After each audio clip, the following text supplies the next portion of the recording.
बिस्मिल्लाहिर्रहमानिर्रहीम। आज हम अफर्मेटिव सेंटेंसेस में जो एक इबहम पाया जाता है, कन्फ्यूजन पाई जाती है या मेजर गलती जो मौजूद है उसको हम ठीक कर लेंगे। वो ये है जी कि आरंट आई यूज़ करना चाहिए या एमंट आई यूज़ करना चाहिए, ख़ास तौर पर अफर्मेटिव सेंटेंसेस में जिसमें हम so called question tags use करते हैं।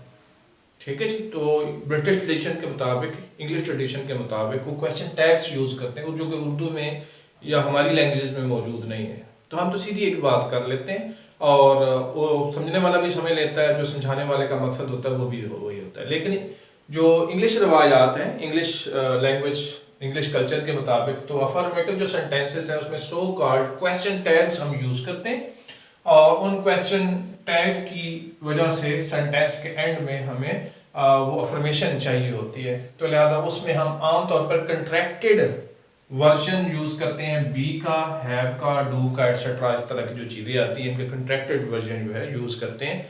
तो एग्जांपल्स पे चलते हैं कि जी कैसे यूज करते हैं और क्या उसकी सूरत होती है, जरा देख लेते हैं। नंबर 1, अगर हम देखें तो he is from England isn't he. अब आप देखें कि ये जो इजंट ही इसे क्वेश्चन टैग कहते हैं, ये हम अफर्म कर रहे हैं, अफर्मेशन दे रहे हैं उसमें कि वाकई ऐसा है।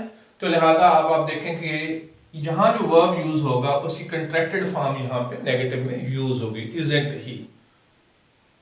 अब ये बाकी तमाम जो प्रोनाउन है उनके साथ तो मामला बिल्कुल नेचुरल चलता है, जैसे पहले हम देख लेते हैं और फिर हम अपने असली चीज पे आते हैं। दूसरे सेंटेंस में अगर आप देखें तो इसमें लिखा हुआ है you have done your homework already. Haven't you, आपने पहले ही अपना काम, अपना होमवर्क कर लिया है। आगे क्वेश्चन टैग जो है हैवंट यू की फॉर्म में आप देखेंगे, यहाँ भी ये वर्ब हैव है और इसी की हमने कंट्रैक्टेड फॉर्म आगे यूज की है, haven't you. You have done your homework already, haven't you. इसी तरह हम ये इंग्लिश ट्रेडिशन के मुताबिक यूज करते हैं। तीसरे सेंटेंस में देखें you went on a holiday last week. मैं डिफरेंट टेंसेस में आपको यूज करके बता रहा हूँ, तो देखें क्वेश्चन टैग उसी तरह यूज हो रहा है, कोई भी टेंस आप यूज करेंगे। You went on a holiday last week, didn't you? आप देखें कि यहाँ पे जो हमने वर्ब यूज किया उसी की कंट्रैक्टेड फॉर्म यहाँ पे यूज कर रहे हैं।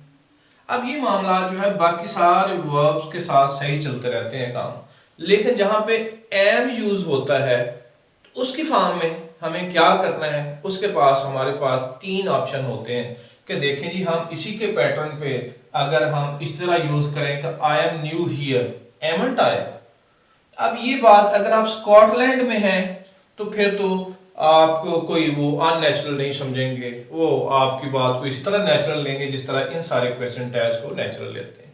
लेकिन अगर स्कॉटलैंड के अलावा वेस्ट में कहीं पे हैं, किसी भी मुल्क में हैं, तो जैसे ही आप एमंट आए पढ़ेंगे तो वो सारे हंस पड़ेंगे और वो समझेंगे कि शायद इसे इंग्लिश ट्रेडिशंस का नहीं पता, इंग्लिश ग्रामर का नहीं पता, यहाँ पे ये गलती कर रहा है। तो क्या करना चाहिए फिर ऐसी सूरत में हमें? अगर हमने इस तरह यूज नहीं करना है इसको तो फिर किस तरह यूज करना है?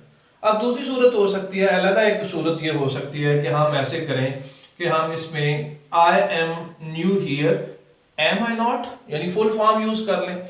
ये जो इसकी कंट्रैक्टेड वर्जन का फार्मूला था वो हम उस पर अमल ना करें।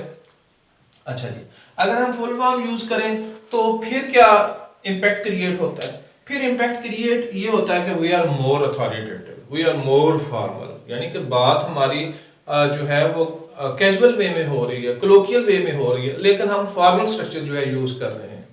तो बिल्कुल यहाँ पे ये इम्पैक्ट आना शुरू हो जाएगा कि फॉर्मली ये ठीक है कि I am new here, am I not, तो मोर फॉर्मल और मोर कंटेक्चुअल है ये। तो ये ज्यादा फॉर्मेलिटीज में हम ये जब यूज करेंगे तो फॉर्मल कॉन्टेक्स्ट में इसे हम यूज कर सकते हैं और यही करेक्ट स्ट्रक्चर है।